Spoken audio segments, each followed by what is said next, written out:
God, we just thank you. We just love you. You're the best, God. You're the best. You're the life. You're the truth. You're the way. You're all in all. Oh.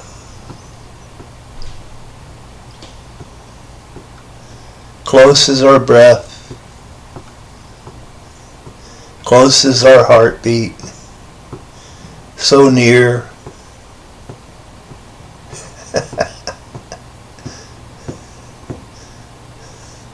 Never any distance. You're always with us. You're good, God. We love you. We love you. Amen. Let's see. What will I talk about this week? I like that song. I like that song that was by a guy named Stephen Walters. But I like that one line out of the song. I'll let the mystery take me away. I'll be one of God's fools. and I feel that I'm just too dumb to get upset at all the things in the world. I'm just not that smart to lose my peace. I don't have that kind of wisdom to where I'll get involved in all that stuff. But I just live in the mystery. Just live in the mystery. I don't need to know about how it all goes, about what's all going down, what's happened, what's happening, and all that. I don't need to know. I know all I need to know right now, because God is faithful, and if I need, He meets all my needs, and if I need to know something, I know it on the fly. On the fly. On the fly, I know all that I need to know right now. And that makes it so simple. It makes it so simple. We complicate it. We complicate it by thinking that we need to know the future, or that we need to know what happened to try to figure out, But the thing is, if we could just take a deep breath and breathe in and just exhale, just let go, we find that what we know now is enough. It's enough. That there's no lack. There's no lack of anything we need. Because God is all we need. Because He is all. If you have all, what more do you need? What more do you need? And then when we rest in that, awareness of the sufficiency that God brings to the moment, when we rest in that awareness, then we have no desire, because we know that we have everything right now. And having everything, there's nothing to desire. And we just fall into this deep peace that just surpasses all understanding. It's just a great way to be, a great way to exist in the moment by moment by moment. But when we understand that, we see that there's nothing wrong. There's nothing wrong with what is wrong. When sanctified, when set apart by love. There's nothing wrong with what is wrong. When sanctified, when set apart by love.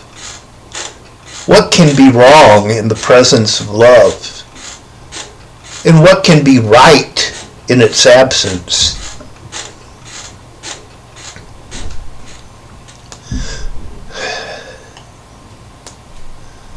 Just sit with that thought a minute. What can be wrong in the presence of love? And what can be right in its absence? Being the love.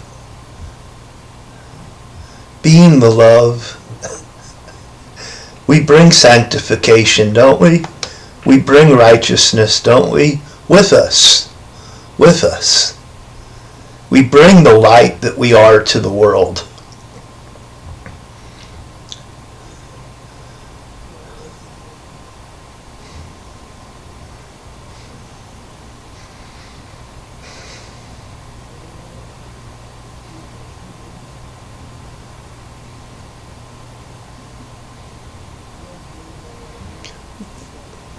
But notions of right and wrong, what they do is complicate life. Because there just is what's here, and it's all one isness, and it's the isness that's my business. It's the isness that's my business. But when we start to take what is and divide it in our minds, then right and wrong come about. This should be, this shouldn't be.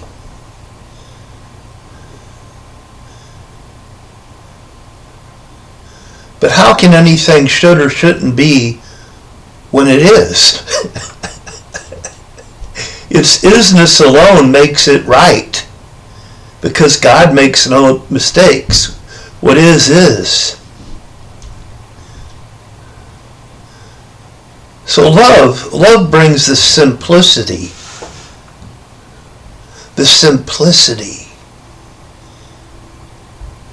to life. Love makes life very, very easy, simple, soft, gentle.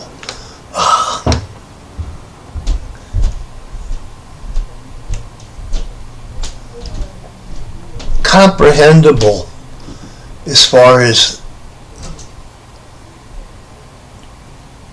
an abiding awareness in what's incomprehensible. But just watching everything unfold.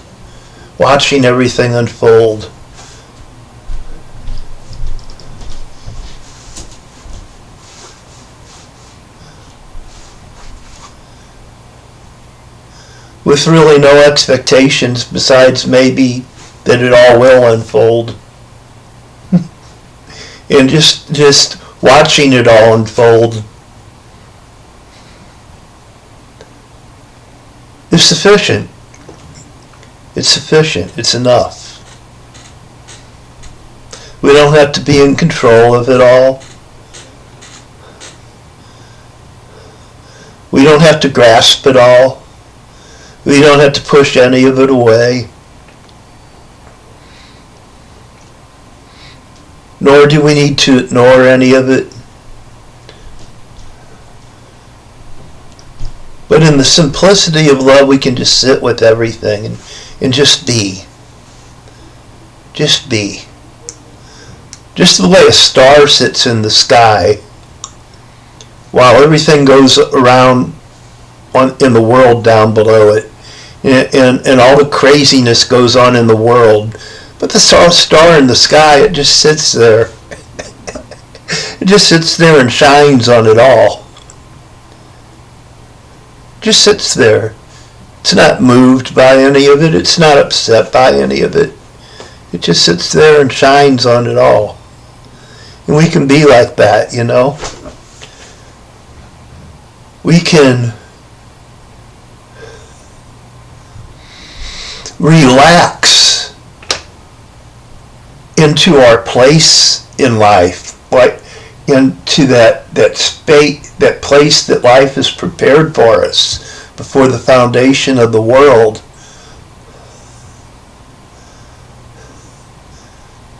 Just the way we kind of relax into a nice warm bath, or we relax into an easy chair, a comforter, and just relax, you know?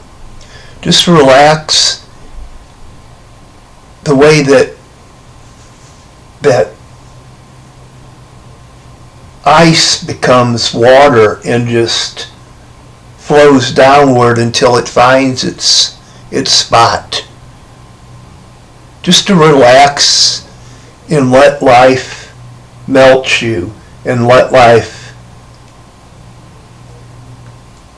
draw you into that space where you can just sit and abide just like a star in the sky and be content and just sit there and shine and let the whole crazy world turn around without having to to try to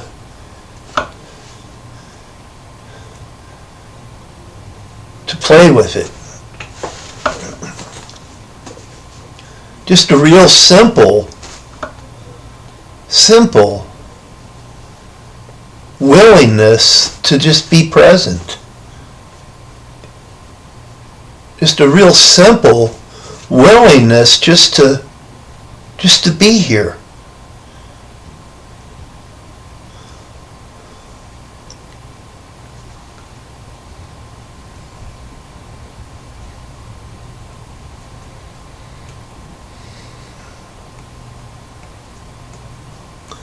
But the love brings a simplicity with it. Whatever is touched by love is overcome by it. Not overpowered. Not overpowered, but overcome.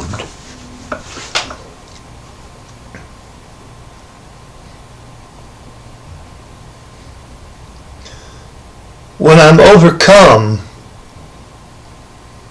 it just sort of drains all the power from me. I sort of get, it's sort of like I relinquish all my power.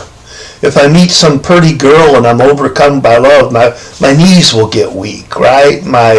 I'll lose the power to stand. I'll lose the power to talk. I'll lose the power to think right. The power will just, the love will just sort of melt me, right?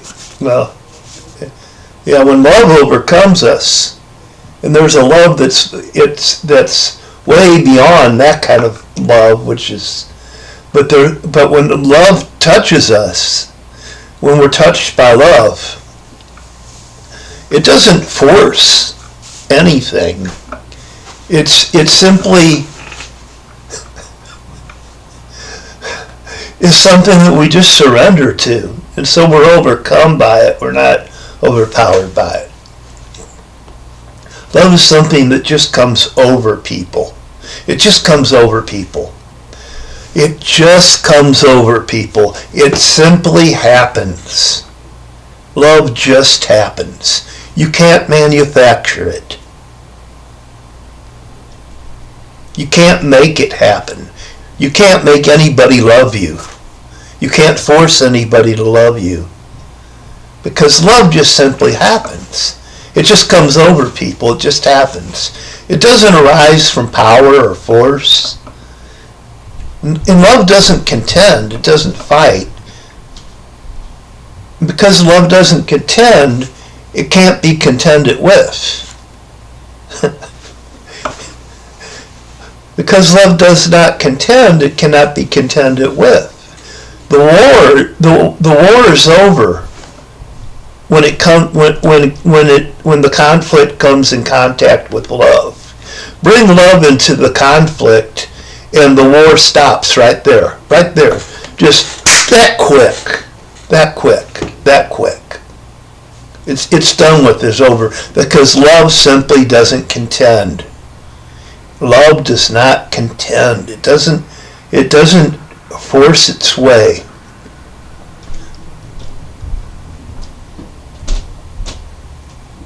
Its way is not a way of force. Its way is a way of no force. No force. And resist it though you may, you cannot escape being loved by love. You cannot escape being loved by love. For God loves presence. The presence of love, the presence of God is everywhere. The presence of God is It's the character of God to be omnipresent, present everywhere. There's nowhere God's not willing to be. There's nowhere that God's not willing to simply be. There's nowhere that love is not willing to simply be.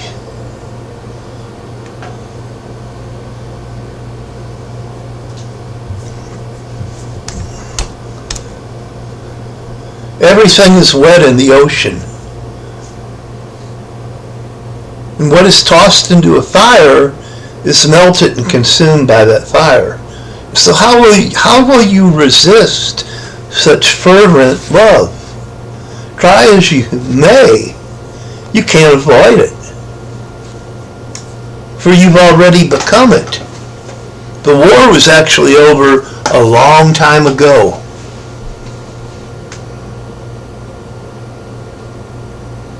There is only love.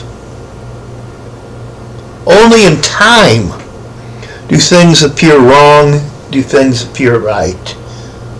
Time gives things appearances.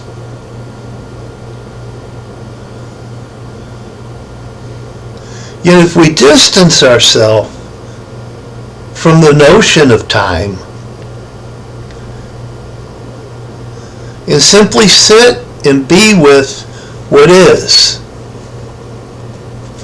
we quickly find that all things are part of the picture. We quickly find that all things that are part of the picture fit into the picture. When we distance ourselves from the notion of time and simply just sit with what is and be with what is, we quickly find that all things that are part of the picture fit into it. The worst case scenarios, when given time, turn into something loving in the end. The worst atrocities that have been allowed to manifest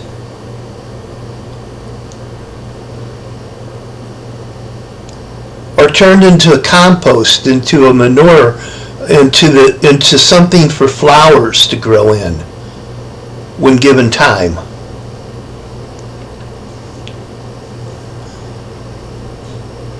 Something good comes out of everything when given time. We are impatient. We want to see it all happen as we think good is right now. We think things should be this way, that way, right now. But we don't give things time. When we give things time, the worst things that have happened on the earth all work together for the good. There's good in everything. There's good in everything. Think for a minute. The worst thing you can think of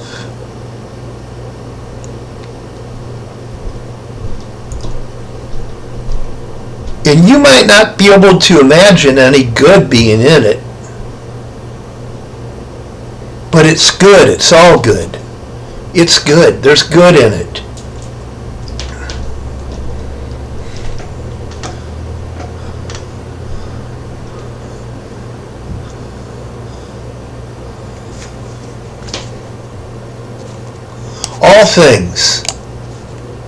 All things work together for the good, for those who love God, who love life, who are called according to love's purpose. All things work together for the good. When we can give things time to work. When we can give things time to work, we find that they all work together for the good.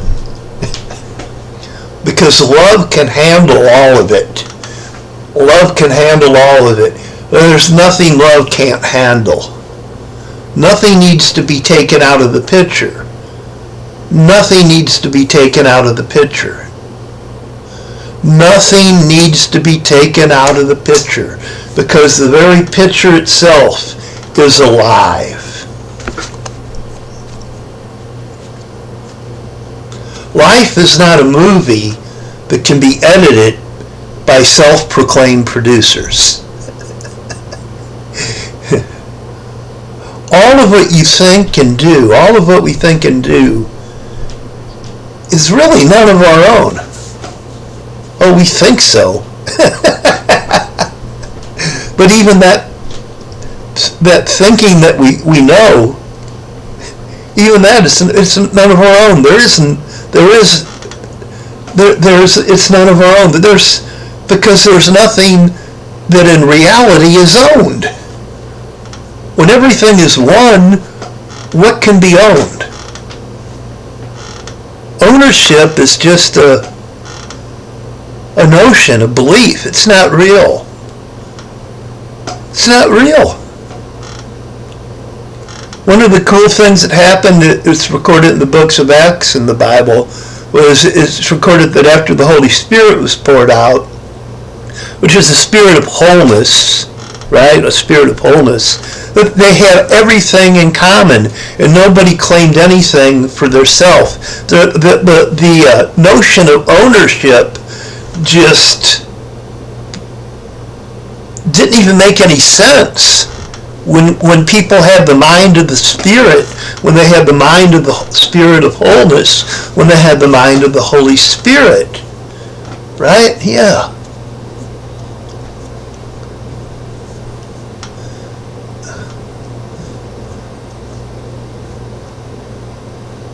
Because we have all things in common. We have all things in common. Jesus knew what was going on in all the people. It's recorded in the scriptures that he knew what was in a man. Because he was one. Because he had all things in common. He didn't see himself as separate.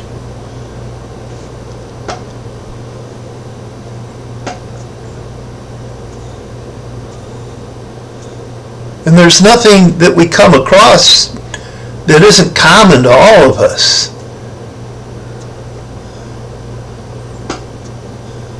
There's no temptation that's not common to everyone.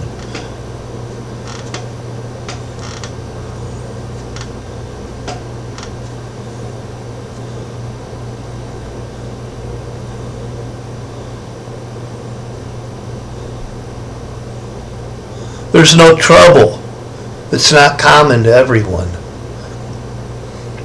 And there's no joy, there's no pleasure that's not common to everyone. It's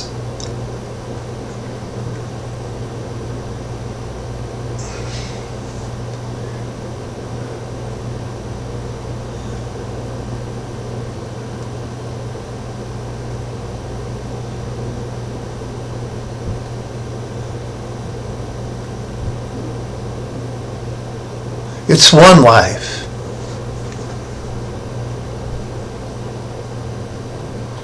It's one life. It's just one. It's one. And yet we find that in these times we're in, we find drama.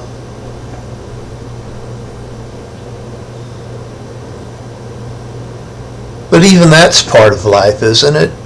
Even the drama's part of life. We have all things in common.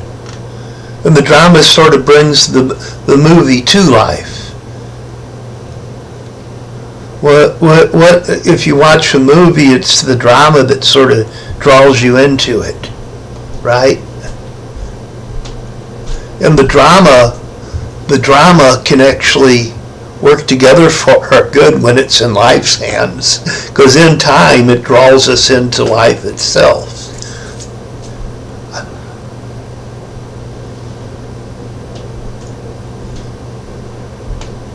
When given time, all things work together for our good. When given time.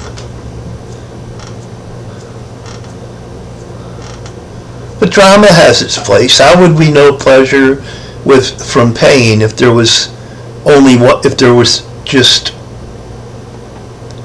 one or the other, you know?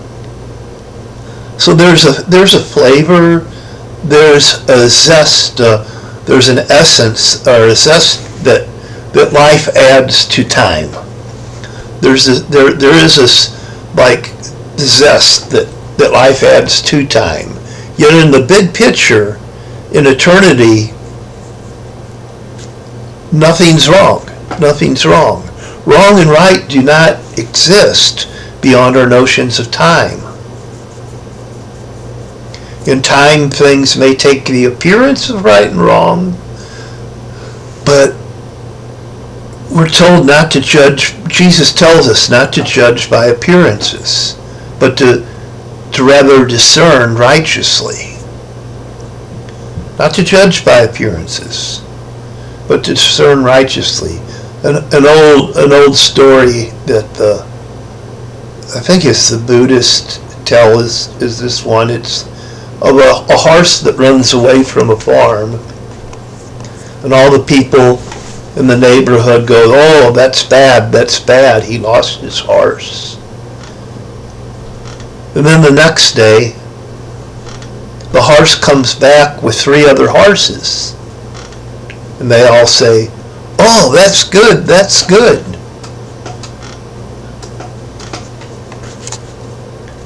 Good thing he lost his horse, or he would have never got 3 others. And then the next day, the farmer's son tries to break one of the wild horses and gets bucked off it, thrown off it, and breaks his leg. And the neighborhood all goes, "That's bad, that's bad. It's all bad." And then the next day, the army comes by and drafts all the men into the war, but they overlook taking the kid with the broken leg because he can't walk. And they all go, "Oh, that's good, that's good."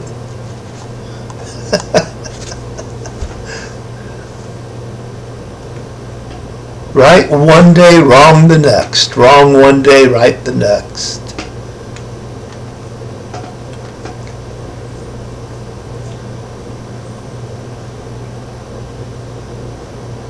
But how can anything that is impermanent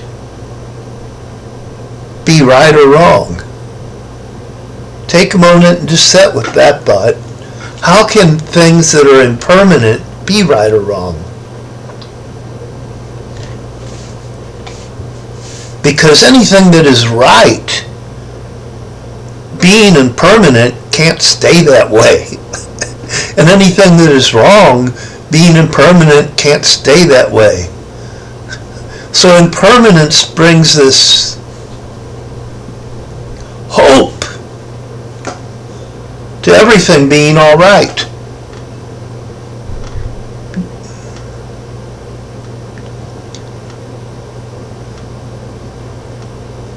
It's the impermanent nature that brings hope to all things.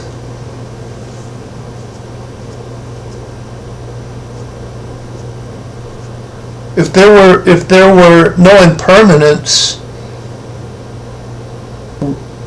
nothing wrong could grow into being right. All hope would be gone.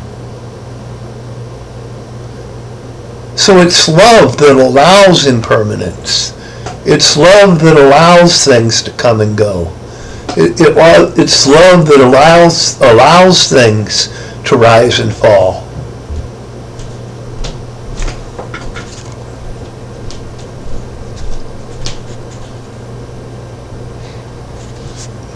And it's our notions of things not being impermanent.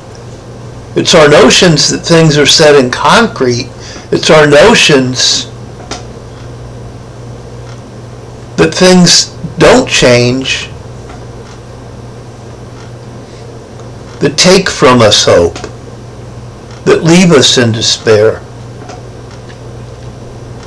Hell is a belief that love cannot reach, touch, and transform all things. That's what hell is. It's simply a notion that love cannot reach, touch, and transform everything.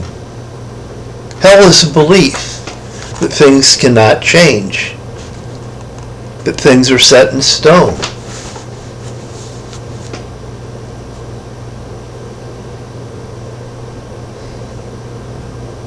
When we don't recognize the impermanent nature of things, when we don't walk in that awareness of impermanence, life becomes deadly serious. It becomes dark, it becomes heavy. And then the smallest of matters begin to eat at us, bite us, burn us, sort of like worms in the fire. And we become consumed with suffering because of notions and beliefs that we we attach ourselves to.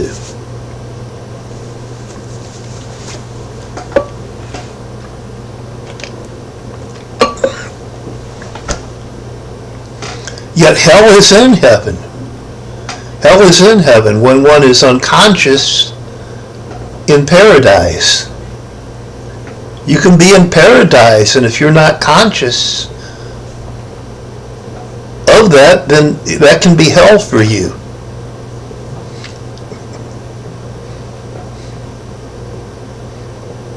You can have all the money in the world, and you can have all the friends and everything that you want, but if you're not conscious of it, if you think you're lacking something, a perfect world can become hell for you because of the belief you hold. Hell is in heaven. Heaven is in hell. The awakened one turns the chaos into peace by the love that's brought to it.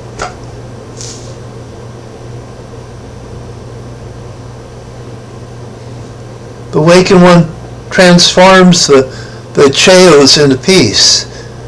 Everything is food for the awakened one's joy.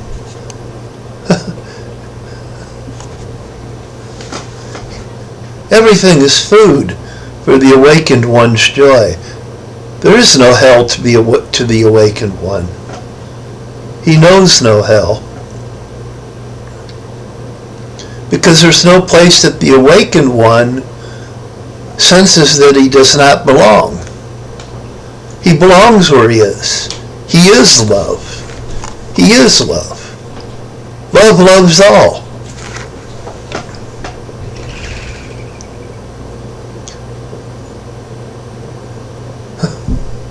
It's our love of what is that makes what is heaven.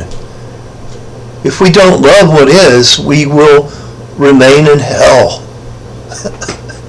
But when you are the love that loves all,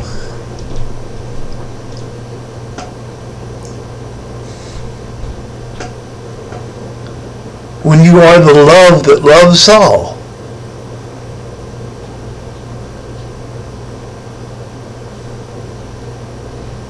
you're always at home. Because love becomes the home itself for all that is.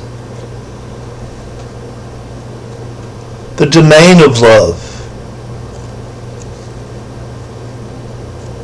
is everywhere. The domain of love is everywhere all the time. There's nothing beyond its touch. Nothing is excluded and not subject to God's reign. Nothing is excluded and not subject to God's reign. We look around and we think, how could God be in that? But in reality, there's nothing that's excluded or not subject to God's reign. Nothing is excluded and not subject to love's rule. The presence of joy and peace and righteousness remain. The circumstances change. The circumstances change from those that appear favorable to those that appear miserable. But the presence of the joy and peace and righteousness are not based on the circumstances. They don't change. They stay there.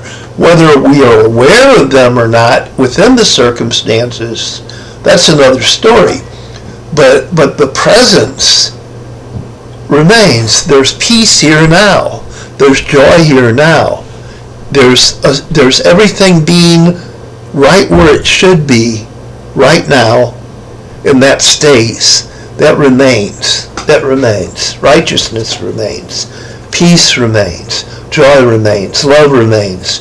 Faith remains. Hope remains. These are the things that are not things, that do remain, that don't go anywhere. There's no coming and going of them. There's only coming and going of our consciousness of them, but they themselves do not come and go. So nothing can separate us from the love of God. Our consciousness might not get that, or we may not think that God loves us, but God loves us just because He's love. It doesn't matter what you think. It doesn't matter what you think. It really doesn't. What you think will change in time. It has to. It always does. It may take a long time. It might take lifetimes. You may have to go do this thing over and over and over before your thinking changes, but it will. But the love God has for you never changes. Because God's reconciled everything unto Himself. You don't have a choice in this matter. You're reconciled. You might not kid it, you might not think it, but you are. So the thing is to stop fighting what you are. Everything, that's it in a nutshell, ain't it? Just stop fighting what you are. You're reconciled, you're loved. Let yourself be. Everything being reconciled to life is made to be relative to it. Everything being reconciled to life is made to be relative to it. Not as a forcing to be, but an allowing to be. You're made relative to the reconciliation simply because God allows it to happen. He doesn't force it on you. But He allows it. He lets us see. He allows us to cease to resist what is. He allows us to cease to resist what is. Love allows you to cease to resist what is. Love allows you to cease to resist what is.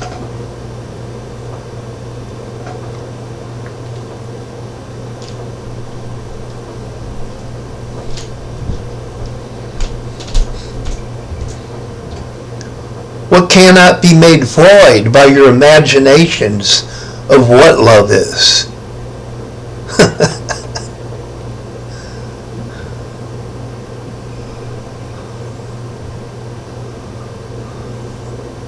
Everything that is comes out of life. Everything that is comes out of love. Because life and love allows it to be. The all of the all. All the bruises, all the tears, all the broken hearts, all the falling stars are as much a part of life itself as the sunny days, the romantic moons, the hugs from the loved one. All things are kin. All things are relative. Love is not exclusive. It doesn't set itself apart as special, but love is inclusive. It includes it all. It resists nothing. Strike love on the cheek and it will simply turn the other.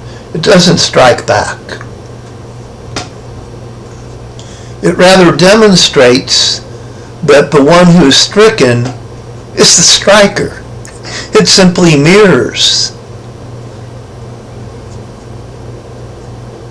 It simply mirrors.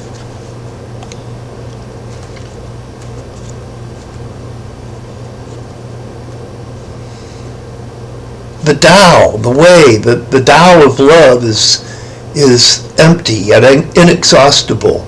It gives birth to infinite worlds. It's always present within you, and you can use it however you want.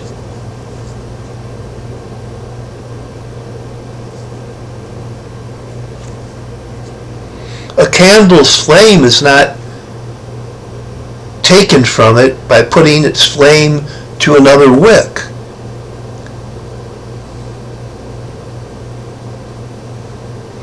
A mirror does not wear itself out by its reflection of you.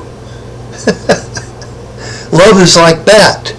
It doesn't wear itself out by its reflection of you. It doesn't turn away from you. It simply reflects you. The mirror does not wear itself out by its reflection of you, nor does love. It's empty of itself. It has no face of its own. The mirror has no face of its own. It has no mind of its own.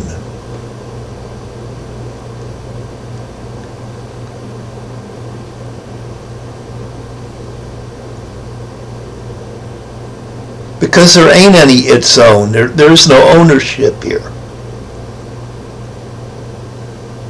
It has no face of its own, no mind of its own. Its face, its mind, are that which you give to it. You are its arms. You are its legs. You are its eyes. The eye that you behold yourself in the mirror with is the eye that the mirror looks at you with.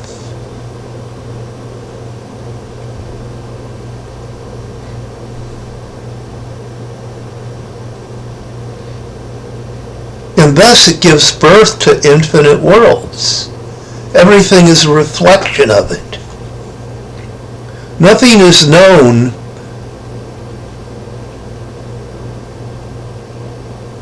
to be known apart from this mirror of the Tao, the love.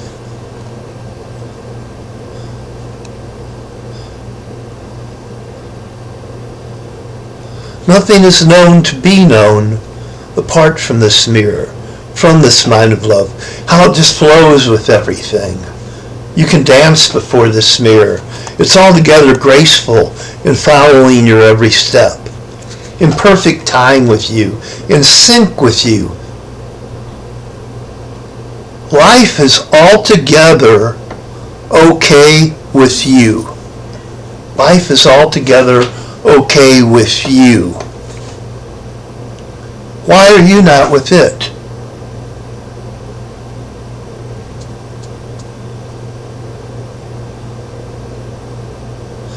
Why not dance with the mirror which dances without effort, which in its stillness reflects all being?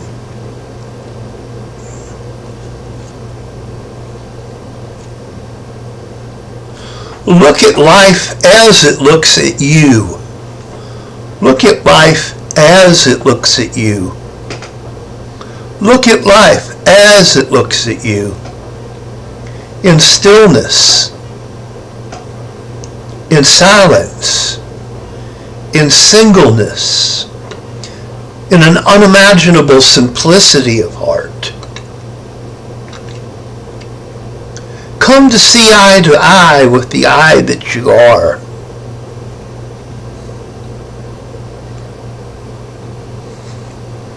Come to see eye to eye with the eye that you are. Then there's nothing left to be seen. Then there's nothing left to know. Then there is only seeing.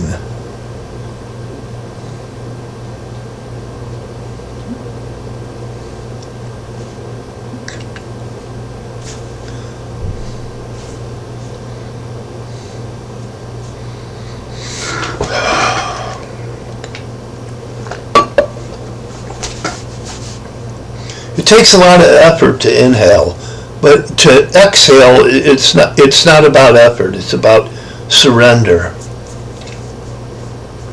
Just surrender, about just letting go. Just let go, relax, exhale.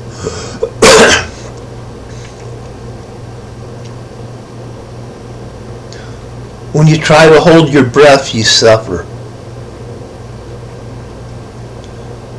Just let go, relax, exhale. It's when you try to hold your breath, when you try to control it, that you suffer. Just breathe slowly, deeply, quietly, as if there's an infinite amount of air, as if there's no lack of it. You don't have to worry about getting that last puff of air. There's plenty here. There's no lack of the breath of life.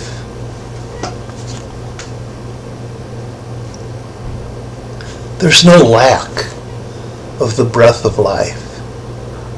You don't have to hold your breath because there's no lack of the breath of life. You don't have to hold on to ideas and notions that there's something to hold on to, because there isn't. There's nothing that needs to be held on to because there's no lack. Let the spirit of life just move through you like that. Let what it brings come to you. Let what it takes go from you. Don't try to hold your breath. Let life breathe you. It's not so hard. It's not so hard when you really trust life. When you can really trust life to complete what it started out to do.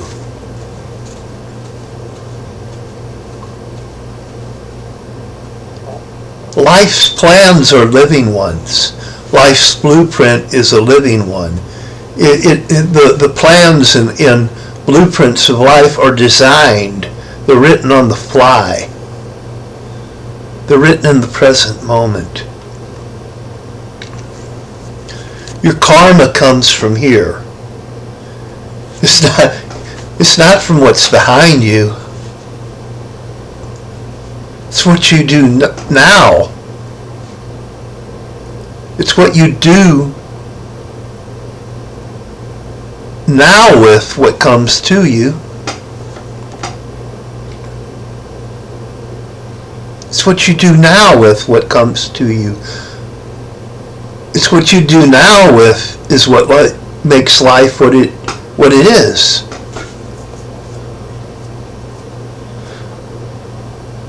And see, we can surrender ourselves to this consciousness of completeness. You can surrender yourself to this consciousness of completeness. There's nothing more you need to do. There's nothing more you need to be. Be good with what is.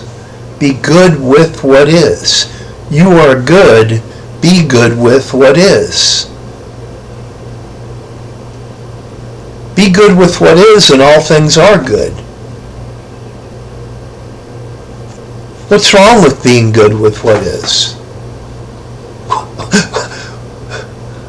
Sometimes we just have to ask ourselves that, don't we? What's wrong with being good with what is? What's wrong with that?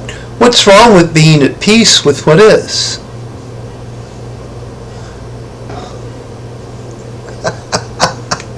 But somehow we think that's wrong, for something in the back of our mind, some kind of programming, some kind of conditioning tells us that there's something wrong with being good with what is.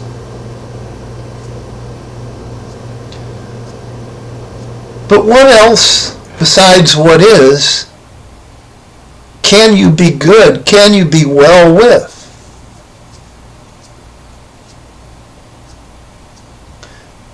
If you can't be good with what is, you can never be good. If you can't be good with what is, you can never be well. Because it's all that there is to be well, to be good with. Yet we look and we seek for something else. We look and we seek for something else to be with, to make us good. Besides with what's here now.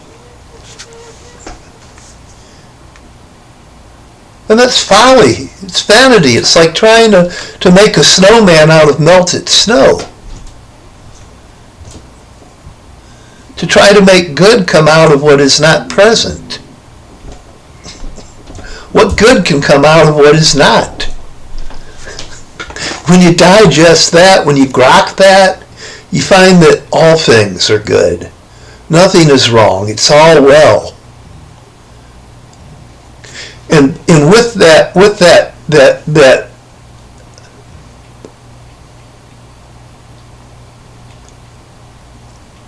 gained awareness of that, you acquire a taste for being with whatever life is in this moment and the next. You just become impartial to it all. It's all just life. It's all just life. That's all it is. It's not good life. It's not bad. It's just life. And when you get that, you can live unconditionally. You can start to love impartially. You can start to shine faithfully. Because you no longer need to force things to be. What already is to take some form that you imagine things should be. You stop trying to force water to flow uphill. You stop trying to make birds swim and fish fly. You let life take its course. You stop interfering and become the watcher rather than the forcer. You learn to stop interfering and become the watcher rather than the forcer. You become the watcher rather than the forcer of the ego, of the will, of the notions, of beliefs. You stop feeling that you have to interject all your opinions. You stop thinking you have to try to save the world by your knowledge of what right and wrong are. Because you find that there is nothing to save. It's all good as it is. When it's all good as it is, there's nothing to save.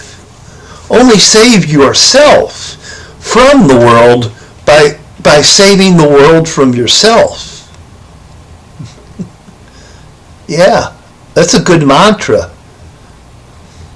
That's a good mantra. A one-mind mantra, a very good one. I will save the world. I will save the world by saving it from me. I will save myself from the world by saving the world from myself. I will save myself from the world by saving the world from myself. I will save myself from the world by saving the world from myself. Let it go. Just let it go. Let God want for nothing by wanting it all.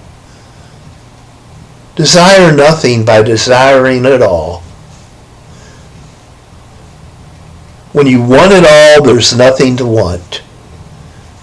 When you want all of life, there's nothing to want.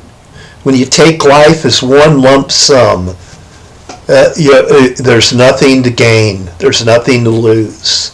Wanting it all, there's nothing to want. Be free from desire by desiring it all. It all. You're rich. You're wealthy. You're prosperous and to be envied in your willingness to accept the whole ball of wax, the whole lot of life. Willingness to have it all. Willing to have it all. Willing to have it as one is the treasure. It's the willingness to receive all of life as it is that's a real treasure. But he who partakes of life in only bites and pieces finds himself to be hungry again. Yet this bread that's given to us is a bread of wholeness. It's not a drink of water. It's the whole ocean. Jesus would say, drink all of me, eat all of me. Drink and eat life completely. Don't simply nibble at it, have an orgy with it. Abandon yourself. Abandon your passions to life itself. I'm not telling you to abandon yourself to passions, but I'm telling you to abandon your passions to life. I'm not telling you to abandon your life to passions, but rather to abandon your passions to life. Love itself. Abandon yourself completely. Give yourself over completely to life, to love. And then you'll live passionately with no inordinate passions. When your passions have been ordained by the Holy One, you're altogether holy. And there's nothing that is whole that is not altogether whole. There's nothing that is whole that is not altogether whole. There's nothing that is true that is not altogether true. There is no love which is not altogether loving. And there is no life with a divided heart.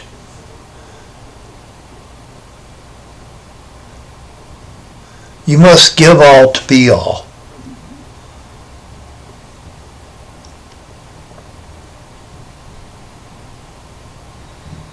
And yet, what will you give when you're all? What will you give when you are all? Behold, there's nothing to lose by surrendering yourself to life itself. There's nothing to lose by surrendering yourself to life itself, because it is what you already are.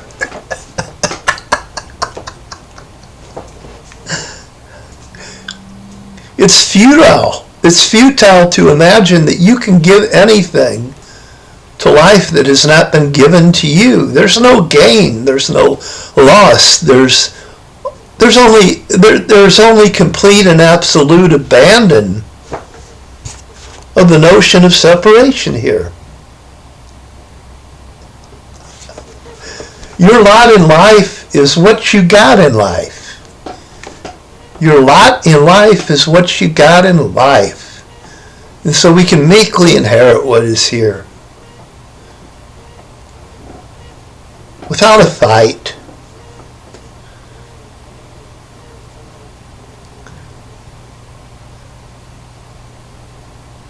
The whole world is yours.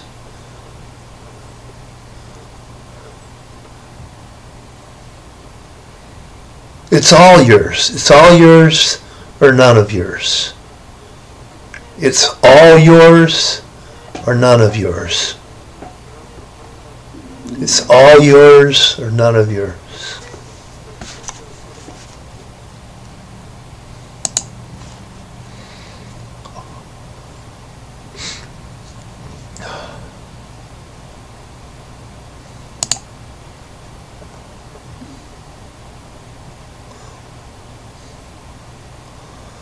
And I suppose that's a good place for me to end today. Thank you so much, everyone. Namaste. God bless you guys.